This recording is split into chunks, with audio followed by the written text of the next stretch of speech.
ఈ వారం వీకెండ్ ఇంటర్వ్యూకి మన ప్రత్యేక అతిథి విజయవాడ సెంట్రల్ ఎమ్మెల్యే బోండా ఉమామహేశ్వరరావు గారు. నమస్తే సార్.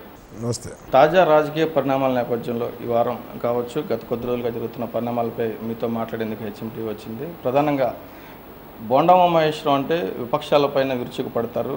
అదేవిధంగా టీడీపీ ప్రభుత్వం పైన కానీ పార్టీ పైన కానీ ఒక మాట కూడా పడనీరు. అటువంటి బోండా ఉమామహేశ్వరరావు కొద్ది రోజులుగా సైలెంట్గా ఉన్నారు. ఆ సైలెంట్కి కారణం ఏంటి? అలా ఎప్పుడూ ఉండదు, సైలెంట్గా ఉండే పరిస్థితి అయితే ఏం లేదు. కానీ కాకపోతే కొన్ని బిజీ షెడ్యూల్స్, కొన్ని ప్రోగ్రామ్స్ వల్ల ఇంతకు ముందులాగా మీడియాకి అవైలబుల్గా ఉండలేకపోతా ఉన్నాం. అది ఇప్పుడు తెలుగుదేశం పార్టీ అంటే ఒక నాయకుడు లేకపోయినా 100 మంది నాయకులు ఉంటారు, పెద్ద ప్రాబ్లం ఏం కాదు. మేము కూడా అన్ని రకాలుగా కూడా ప్రతిపక్షాలు ఎప్పుడైతే ఆధారాలు లేని ఆరోపణలు చేస్తున్నాయో, లేకపోతే ఏదో విధంగా ఈ ప్రభుత్వాన్ని ఇబ్బంది పెట్టాలని బురద జల్లుతూ ఉన్నాయో, లేదా కొంతమంది వ్యక్తులు కుల సంఘాల పేరుతో మాట్లాడుతున్నారు, వాళ్ళందరికీ కూడా దీటైన సమాధానం ఎప్పుడూ ఇదే ఉంటుంది. పార్టీలో మాత్రం ఒక జాతీయ అధికార ప్రతినిధిగా నా వంతు బాధ్యత నేను ఎప్పుడు కూడా నిర్వర్తిస్తాను. కానీ మంత్రివర్గ విస్తరణలో చోటు దక్కలేదన్న అసంతృప్తి మీలో లేదా? అంటే అది ఆ రోజుకి ఉన్నమాట వాస్తవం. ఎందుకంటే మేము 13 సంవత్సరాల నుంచి పార్టీకి సేవ చేస్తున్నాం కాబట్టి ఈ పార్టీ మాది, మా నాయకుడు చంద్రబాబు నాయుడు, మా నాయకుడు లోకేష్ గారు. మాకు ఎక్స్పెక్ట్ చేసినటువంటి వాస్తవం. ఆ రోజు రాకపోతే బాధపడిన మాట కూడా వాస్తవం. అంతే తప్పితే అది ఎప్పుడు కూడా ఉండదు. అంటే ఒక పదవి రావాల్సిన టైంలో రాకపోయినా మళ్ళీ ఒకసారి వస్తుంది అనే ఇది ఉంటుంది. దానికి మా పార్టీలో ఖచ్చితంగా మాకు అవకాశాలు ఇవ్వాలి కదా, రేపైనా వస్తాయి. అది అర్థం చేసుకునే మెచ్యూరిటీ లెవెల్స్ ఉన్నాయి తప్పితే దాని గురించే ఎప్పుడు ఆలోచించి నిరంతరం దాని గురించి బాధపడే వ్యక్తిత్వం నాది కాదు. అంటే మీరు అన్నట్టు పుష్కర కాలం పైగా మీరు పార్టీకి సేవలు అందిస్తూ వచ్చారు. మీరు మంత్రి పదవి కోరుకోవడంలో తప్పేం లేదు. కానీ ఎందుకు అధిష్టానం మీ వైపు చిన్న చూపు చూసిందని అనుకుంటున్నారు? అంటే చిన్న చూపు అనేది నేను అనుకోను. ఎందుకంటే కొన్ని ఈక్వేషన్స్ కొన్ని రకాలుగా ఎప్పటికప్పుడు రాజకీయ పరిణామాలు మారుతూ ఉంటాయి. 2014లో ఎన్నికల ముందు ఉన్నటువంటి రాజకీయ పరిణామాలు వేరు. 2014 అధికారంలోకి వచ్చిన తర్వాత మొదటి సంవత్సరం, రెండో సంవత్సరం, మూడో సంవత్సరం వరకు వేరు. ఇప్పుడు ఎలక్షన్ ఇయర్ వచ్చింది. అంటే ఇప్పుడు ఉన్నటువంటి టీము ఎలక్షన్ టీం, 2019 ఎలక్షన్ టీంకి ఇప్పుడు ఉన్నటువంటి టీము పూర్తిగా అప్పటి వరకు ఉంటుంది. అంటే రాజకీయ పరిణామాలు మారుతున్నప్పుడు కొంతమంది వ్యక్తులకి ప్రాధాన్యతను ఇవ్వాల్సినటువంటి అవసరం వచ్చింది. ఆ ప్రాధాన్యత క్రమంలో నాకు కొంచెం రోజులు ఆలస్యం అవుతుంది. అంతే తప్పితే అది రాదనుకోనో లేదంటే మాలా ఇంతకాలం పనిచేస్తున్న వాళ్ళకి పక్కన పెట్టారు అనుకోవడం కూడా సమంజసం కాదు. ఖచ్చితంగా మాకు ప్రాధాన్యత, ఎందుకంటే మా పార్టీలో మాకు కాకుండా ఇంకెవరికి రాదు ప్రాధాన్యత. ఖచ్చితంగా వస్తుంది, వచ్చే వరకు వెయిట్ చేయాలి. ఇప్పుడు కాదు నెక్స్ట్ టైం అని వస్తుంది. ఆ సందర్భంలో కాపుల గొంతు కోసారు అనే మీరు మాట్లాడిన మాటలు అనేది చాలా పెద్ద ఎత్తున ప్రాధాన్యత సంతరించుకున్నాయి. ఎందుకని ఆ మాట అనాల్సి వచ్చింది? అది కేవలం యాక్చువల్గా కొన్ని మీడియా ఛానల్స్ సృష్టిది. ఎందుకంటే మీరు జాగ్రత్త చూసుకోండి, నేను చాలా ఛానల్స్లో మళ్ళీ నేను దానికి క్లారిటీ ఇచ్చి ఛాలెంజ్ కూడా చేశాను. నేను ఫోన్లో ఆ ఫోన్ కాన్వర్సేషన్ దాదాపు 15 నిమిషాలు జరిగింది. ఒక్క వర్డ్ని పట్టుకొని దాన్ని సెన్సేషన్ చేశారు. ఎవరో ఎక్కడో ఒక హెడ్ కానిస్టేబుల్ని భార్య పిల్లలు కలిపి హత్య చేస్తే వాళ్ళ ఇంట్లో దానికి బోండా ఉమా సంబంధం అంటగట్టారు. ఇంకొక అమ్మాయి ఎవరో ఆ కుటుంబంలో అనేక సంబంధాలు, అనేక వ్యక్తులతో సంబంధాలు పెట్టుకొని ఆ అమ్మాయి ఏదో ఇబ్బంది పెడితే ఆ అమ్మాయి ఇల్లు ఆక్యుపై చేసామని చెప్పి సృష్టించారు. అలాగే ఆ అమ్మాయి ఇల్లు అమ్ముకోనిట్లేదని సృష్టించారు. అంటే ఇక్కడ ఎలా ఉంటుందంటే తెలుగుదేశం పార్టీలో యాక్టివ్గా ఉన్న లీడర్స్ని టార్గెట్ చేస్తారు. టార్గెట్ చేసి ఆ ప్రతిపక్షాలు వాటికి సంబంధించిన ఛానల్స్, అలాగే వాళ్ళకి ప్రో ఛానల్స్ ఇవన్నీ కూడా రకరకాల ఎజెండాలతో పనిచేస్తూ ఉంటాయి. పనిచేసినప్పుడు మనం అనందే అనన్నట్టు చూపిస్తారు, మనం మాట్లాడినట్టు, సంబంధం లేని సంబంధం ఉన్నట్టు. అంటే ఏదైనా సరే చిత్రీకరించగలిగినటువంటి పరిస్థితి ఇవాళ కనపడతా ఉంది. అది కేవలం బోండా ఉమాని టార్గెట్ చేసినటువంటి సందర్భం ప్రజలందరికీ అర్థమైపోయింది. ప్రజలందరూ నేను అందుకనే ఆ రోజున మీరు అన్నటువంటి మాట కూడా నేను అన్నట్టుగా ఏ మీడియాలో కనుక స్టేట్మెంట్ నాది ఉంటే నేను అసలు రాజకీయాల నుంచి విరమించుకుంటానని చెప్పాను. ఎమ్మెల్యే పదవి కాదు, లేదంటే ఇంకోటి కాదు, అసలు రాజకీయాల్లోనే నేను ఉన్నాను, రాజకీయాల నుంచే తప్పుకుంటానని చెప్పాను. విజయవాడ అనేది చాలా కీలకం రాజకీయంగా కానీ ఇతరత్ర వేరే విషయాల్లో కూడా. అటువంటి విజయవాడలో సెంట్రల్ ఎమ్మెల్యేగా చాలా కీలక స్థానంలో ఉన్నారు. కానీ ఎందుకు మీపైన ఎక్కువ విమర్శలు అనేవి ఎందుకు మిమ్మల్ని చుట్టుముడుతూ ఉన్నాయి? ఎందుకంటే టార్గెట్ ఎందుకు అవుతూ ఉన్నారు మీరు పదే పదే?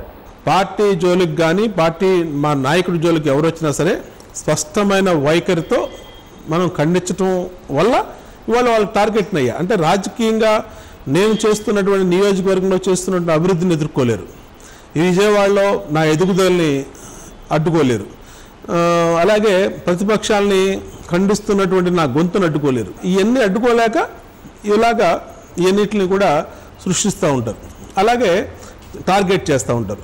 ఈ వివాదాల క్రమంలో ఆర్టీ ఆఫీసు దగ్గర జరిగిన గొడవ, అక్కడ ఎంపీ కేశినేని నాని గారు వెళ్ళి అక్కడ కమిషనర్ గారితో వాళ్ళతో మాట్లాడుతున్నది అంతా ఒక ఎత్తు అయితే, జరిగిన వివాదం ఒక ఎత్తు అయితే, మీరు ఆయన గన్మెన్ని తోసేసిన ఘటన అనేది అది రాష్ట్ర వ్యాప్తంగా సంచలనాన్ని దారితీసింది. ఆ వీడియో అనేది ఇది అధికార పార్టీ తీరు ఇలా ఉంది, ఇంత అహంకారంగా వ్యవహరించారన్న విమర్శలు కూడా మనం చూసాం.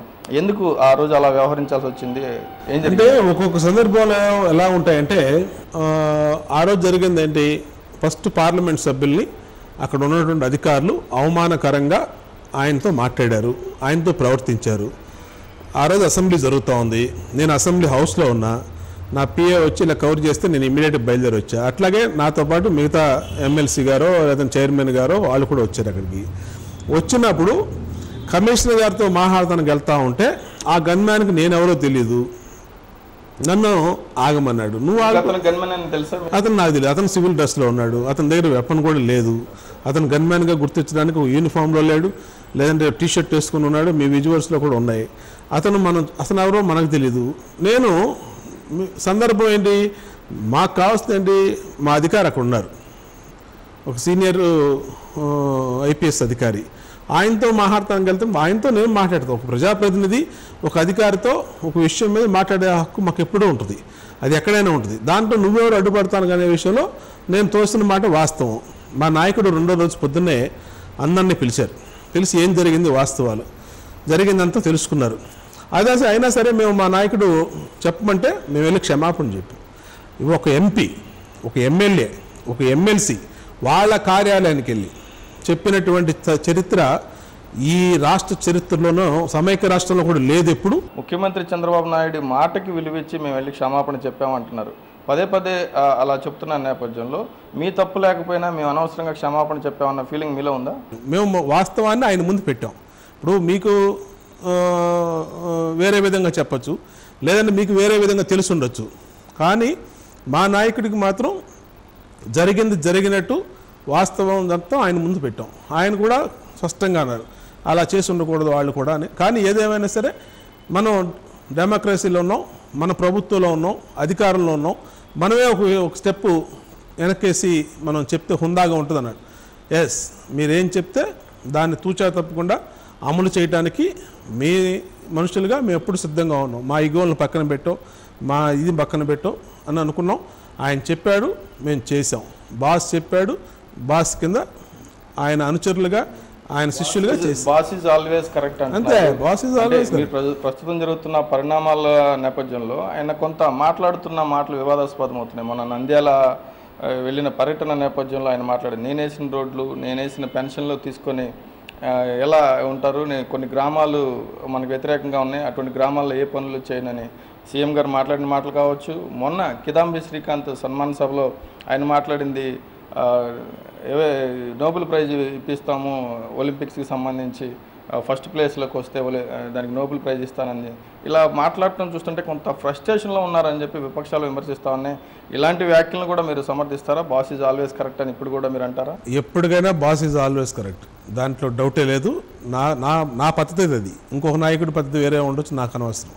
కానీ నంద్యాలలో అన్నటువంటి సందర్భం ఏంటంటే, గత 10 సంవత్సరాలుగా ఏ గ్రామాన్ని కూడా రోడ్ లేనటువంటి పరిస్థితిలో ఇవాళ తెలుగుదేశం ప్రభుత్వం అధికారంలోకి వచ్చిన తర్వాత 10,000 కిలోమీటర్లు ఈ రాష్ట్రంలో గ్రామాలకి ఇచ్చాం. అలాగే తాగునీరు ఇచ్చాం, తాగునీరు కూడా అకౌంటబిలిటీ పెట్టాం. ఈ గ్రామంలో నీళ్ళు లేదంటే ఫోన్ చేస్తే ట్యాంకర్ ద్వారా నీళ్ళు, అంటే ఇన్ని చేస్తూ మళ్ళా వాళ్ళు ఏ విధంగా ప్రభుత్వం విమర్శిస్తారు? ఇన్ని చేస్తూ కూడా ఒక వ్యక్తిగతమైనటువంటి కారణాలతో ఒక ప్రాంతం, ఒక కులం, ఇలాంటి కారణాలతో ప్రభుత్వాన్ని విమర్శించడం, ముఖ్యమంత్రిని విమర్శించడం ఏం ధర్మం అని అడుగుతా ఉన్నా. అది ఆయన మాట్లాడింది 100% కరెక్ట్. అది ఇన్ని చేస్తున్నా ప్రజలకి ప్రభుత్వానికి మధ్య ఒక గ్యాప్ అనేది కనిపిస్తుంది. ఎందుకంటే ఐఏఎస్ అధికారులు ఎవరు కూడా పనిచేయటం లేదు. ముఖ్యమంత్రి చంద్రబాబు నాయుడు పదే సమీక్షలతో వారిని విసిగిస్తూ ఉన్నారు. దీంతో ఏదో మొక్కుబడి వ్యవహారంలా జరుగుతుంది తప్ప ఒక పాలన మీద ఒక సీరియస్ కన్సర్న్ అనేది కనిపించట్లేదు అనేది బయట ప్రజల్లో కావచ్చు, బయట కావచ్చు వస్తున్న విమర్శలు. దీని మీద మీరేమంటారు? ఇప్పుడు సిస్టంలో అందరు ఐఏఎస్ అధికారులని, అందరు ఐపీఎస్ అధికారులు అలా అంటానికి లేదు. కొంతమంది ఉన్నారు, కొంతమంది వాస్తవం. ఎందుకంటే అది ప్రజలకి తెలుసు, మీడియాకి తెలుసు, అలాగే పాలకులకి తెలుసు. కొంతమంది నాన్ కోఆపరేటివ్గా ఉన్నారు, నాన్ వర్క్ మోడ్లో ఉన్నారు. వాళ్ళు ఏంటంటే వాళ్ళ పందా వాళ్ళదే, వాళ్ళదే. ప్రభుత్వం ఏం చెప్తా ఉంది, ప్రజలకి ఏం తీసుకెళ్తా ఉంది, ప్రజలకి ఏం చేయాలి, దాన్ని ఎంత స్పీడ్గా చేయాలి, ఏ టైంలోపు చేయాలనేది వాళ్ళకి ఏం పట్టదు. అంటే వాళ్ళ కొంతమంది కానీ సంఖ్య పెరగడం వల్ల మీకు నష్టం కాదంటారా? 23 జిల్లాలకు 9 సంవత్సరాల పాటు ముఖ్యమంత్రిగా పనిచేశారు. ఇవాళ 13 జిల్లాలు ఆయనకి ఫింగర్ టిప్స్లో ఉంటాయి. ఏ జిల్లా అధికారులు ఏం పని చేస్తా ఉన్నాడు, ఎలా ఉంది ఈ జిల్లా పరిస్థితి, నైసర్గిక స్వరూపం, ఇక్కడ ఏది వీకు, ఏ గ్రామంలో బాగుంటుంది, ఏ మండలం బాగుంటుంది, ఏ నియోజకవర్గం బాగుంటుంది, అన్నీ కూడా తెలిసినటువంటి వ్యక్తి. కాబట్టి ఆయనకు అన్నీ తెలుసు, చేపిస్తారు.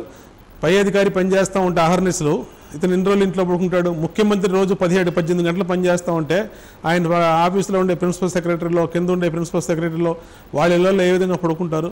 కాబట్టి కొన్ని రోజులు జరుగుతాయి తప్పితే ఎక్కువ రోజులు జరుగు. ఫస్ట్ అందరూ కూడా పనిచేసే విధంగా పార్టీలో ఎవరైతే 10 ఏళ్ల పాటు మిగతా రాజకీయ పార్టీలకు సంబంధించి కాంగ్రెస్లో వేధింపులకు గురైన వాళ్ళు కావచ్చు, లేదంటే మీ పార్టీ జెండా పట్టుకొని పోరాటం చేసిన వాళ్ళు కావచ్చు, అటువంటి వాళ్ళందరికీ ఇక్కడ పనులు అవ్వటం లేదు. కేవలం బయట నుంచి వచ్చిన కొన్ని పార్టీల వాళ్ళ వల్లే లబ్ధి పొందుతున్నారు, వాళ్ళకే ఉపయోగం జరుగుతుంది, అటువంటి వాళ్ళకే ప్రభుత్వంలో పనులు అవుతున్నాయన్న ఒక విమర్శలు బయట మీ పార్టీలో బలంగా వినిపిస్తుంది. దీని మీద మీరేమంటారు? పార్టీ అధినాయకుడికి ఎవరో చుట్టం కాదు. ఆయనకి అసలు కులం లేదు, మతం లేదు. పార్టీ కష్టపడిన వాళ్ళు కానీ వీళ్ళు కానీ కొత్త పాత కలయికలో దాన్ని ఇద్దరిని మెర్జ్ చేసుకుంటూ ముందుకు తీసుకెళ్ళి పార్టీని నడపడం అనేది కత్తి మీద సాము లాంటిది. అలాంటప్పుడు కొంతమంది కార్యకర్తలు బాధపడినా, నాయకులు బాధపడినా, ఇంకా కీలకమైన వాళ్ళు బాధపడినా వాళ్ళందరికీ సర్ది చెప్తాం. సర్ది చెప్పే వ్యవస్థ పార్టీలో అన్ని స్థాయిల్లో ఉంది. 2 రాష్ట్రాలకి పార్టీ అధ్యక్షులు ఉన్నారు, జాతీయ స్థాయిలో పార్టీ అధ్యక్షుడిగా చంద్రబాబు నాయుడు గారు ఉన్నారు. ఎన్నిటిని కూడా కాతే కింద వేవుల్లో ఏంటంటే డైజెస్ట్ చేసుకోలేరు. దాన్నే కొంచెం అక్కడక్కడే ఇలాంటి చిన్న విషయాలు ఫ్లేర్ అప్ అవుతూ ఉంటాయి. దాన్ని కూడా బ్యాలెన్స్ చేసుకుంటాం. ఏది ఏమైనా మా నాయకుడు ఏంటంటే మా కాక ఎవరికి పనిచేస్తాడు, ఖచ్చితంగా చేస్తాడు, మాకు అందరికీ న్యాయం చేస్తాడు. రాజకీయాల్లో కులం అనేది చాలా కీలకం. మిమ్మల్ని కాపు సీనియర్ నాయకులుగా చాలామంది గుర్తిస్తూ ఉంటారు, చాలామంది కూడా మీ దగ్గరికి వస్తూ ఉంటారు.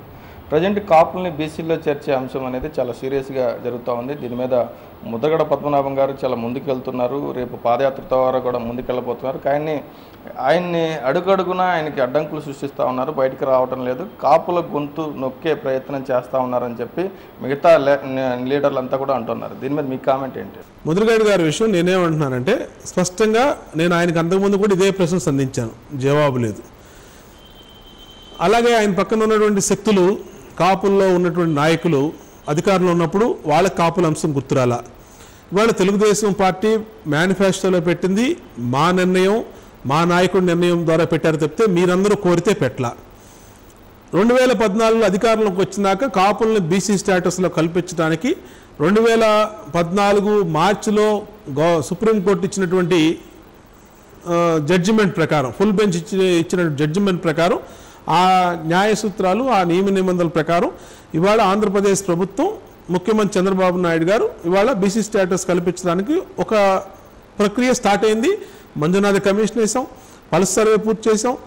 ఏదైతే సుప్రీంకోర్టు గైడ్ లైన్స్ ఉన్నాయో దాని ప్రకారం ఫాలో అవుతా ఉన్నాం. మంజునాథ కమిషన్కి నివేదిక ఏడాదిలోపే తీసుకొస్తా ఉన్నారు, కానీ దాదాపు 2 ఏళ్ళు దాటిపోయింది, ఇంతవరకు నివేదిక రావట్లేదు.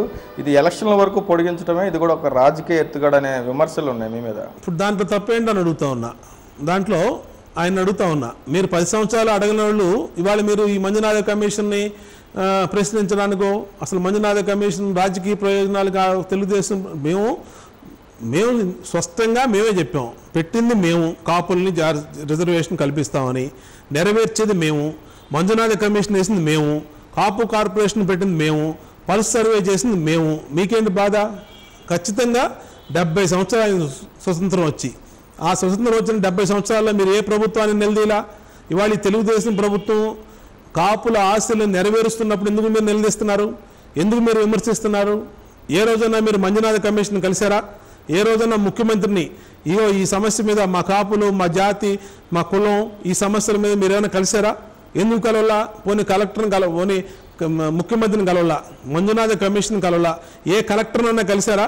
ఎవరిని కలవడు ఆయన. కిర్లంపూడి ఇల్లు దాటి బయటకు రాడు, ఇంట్లో కూర్చొని పళ్ళాలు కొడతాడు, చెప్పులు కొడతాడు, అది కొడతాడు, చెంబులు కొడతాడు. అంటే మేము రానిస్తే ఏం జరిగింది? నీ వెనకాల నీ పేరు వాడుకొని, ముద్రగడ్డ పేరు వాడుకొని వెనకాల శక్తులు ఏం చేసినాయి? వైఎస్ఆర్ కాంగ్రెస్ పార్టీ ఇంకో పార్టీ అరాచకం చేసినాయి. ఎప్పుడు చరిత్రలో ఈ తూర్పుగోదావరి జిల్లా పుట్టినాక, ఆ భూమి పుట్టినాక, ఆ ప్రాంతం పుట్టినాక ఎప్పుడు ఇలాంటి గొడవలు జరగల. ప్రశాంతమైన జిల్లాలో రైళ్లు తగలబెట్టారు, ప్రాణాలు అరచేతుల్లో పెట్టుకుని మహిళలు పరిగెట్టారు. చూసాం ఆ సంఘటన. మరి ఎవరు మర్చిపోలేదే.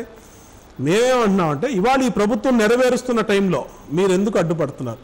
మీరు ఎందుకు విమర్శిస్తున్నారు? ఇప్పుడు మీరు కాపు కార్పొరేషన్ పెట్టారు, నేను చెప్తే 1000 కోట్లు ఇచ్చారు, రేపు కూడా ఇదే అంటాడు ఈయన. నేను చెప్పబట్టే ముఖ్యమంత్రి కాపులకి బీసీ స్టేటస్ ఇచ్చాడని. తప్పది. మాకు ఒక ఎజెండా ఉంది, మాకు ఒక కమిట్మెంట్ ఉంది, మాకు ఒక రాజకీయ నిర్ణయం ఉంది. కాపులకి చేయాలని ఒక దృఢ సంకల్పం ఉంది.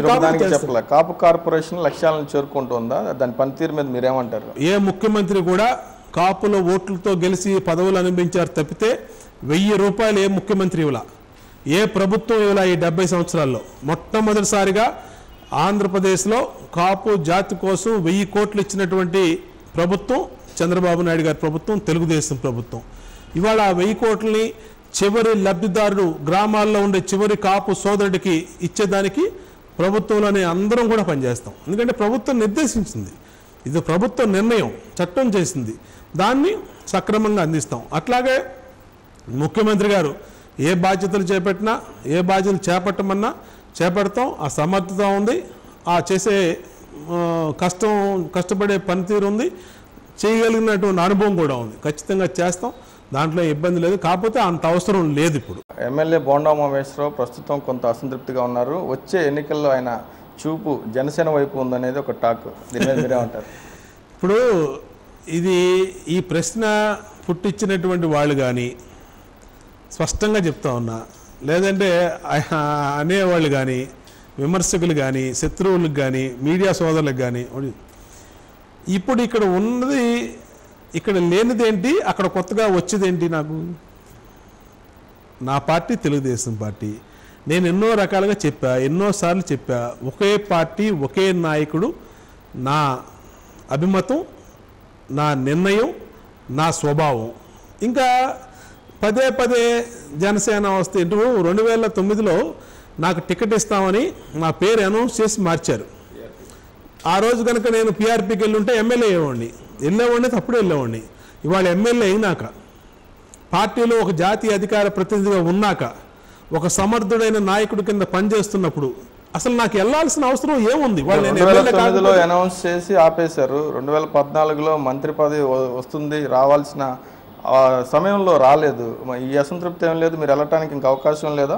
2009లో నాకు ఎమ్మెల్యే టికెట్ ఇస్తామని ఇవ్వలా, 2014 ఇచ్చారు ఎమ్మెల్యే. 2014లో మంత్రి వస్తానుకున్నా రాలా, 2019లో అవుతా. ఏమవుతుంది దానికి? సమయం 4 రోజులు లేట్ అవ్వచ్చు కానీ అవుతాం. అన్నీ కూడా ఇక్కడ మా పార్టీ, మా నాయకుడు ఇక్కడ ఉన్న దాంట్లో సాధించుకుంటాం తప్పితే దీనివల్ల ఇక్కడ నేను ఒకటి అడుగుతా ఉన్నా, ఇక్కడ లేనిదేంటి, అక్కడ వచ్చేదేంటో ఒక్కటే. జనసేన అధినేత పవన్తో మీరు చాలా సన్నిహితంగా ఉంటారు, ఎప్పటికప్పుడు రాజకీయ పరిణామాలు కావచ్చు, మిగతా విషయాలు కావచ్చు బాగా షేర్ చేసుకుంటారు అన్నది బయట టాక్. దాని మీద మీరే ఉంటారు? జనసేన అధినేత పవన్తో మీ సంబంధాలు ఎలా ఉన్నాయి? మా పార్టీ అధ్యక్షుడి కానించి అందరం కూడా సన్నిహితంగా ఉంటాం. చంద్రబాబు నాయుడు గారు కూడా అత్యంత సన్నిహితంగా ఉంటారు. ఎవరితో?